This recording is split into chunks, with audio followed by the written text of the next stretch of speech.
Welcome to Coding Summary. In this video, I'm going to teach you how to install Node.js on Windows 11.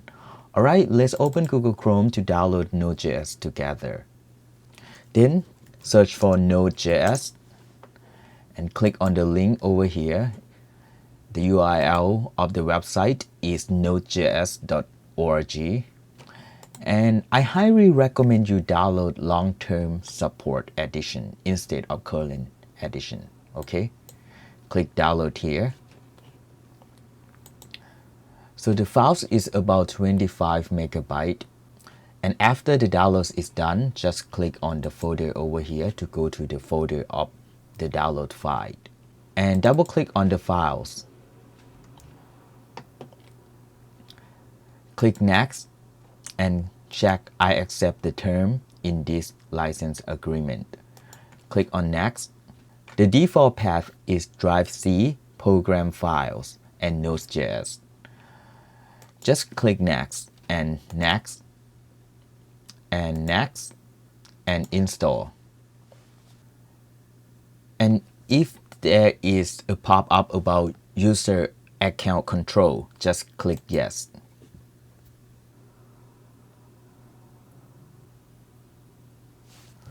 And click on finish. So to verify the installation is successful, you can go to terminal or right click on desktop and open in terminal. And then you just type Node-V to check Node version on your computer. You will see we've installed Node version 20.11.0. Okay, you can close this one.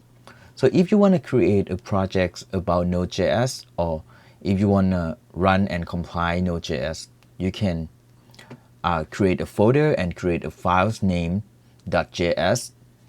For example, right click over here and new folder. I will name it sample node. Okay, let's open this folder with Visual Studio Code by drag this folder to the icon over here, Visual Studio Code. Okay, then right click here to create a file. We can create a file name like index.js. You can name it whatever you want. For example, over here I will type console log hello node. So how I run these files? I go to terminal, new terminal. It will go to this folder, you see, sample node.js. We just type node and then index.js and hit enter. And then it will print out hello node, which is this line. Or you can type console log 1 plus 1 and try to run it again, node index.js. Hit enter. You will see 2 over here. Alright, we've successfully installed Node.js on our computer. If you like this video, feel free to click like, subscribe, and comment down below. Thank you so much for watching.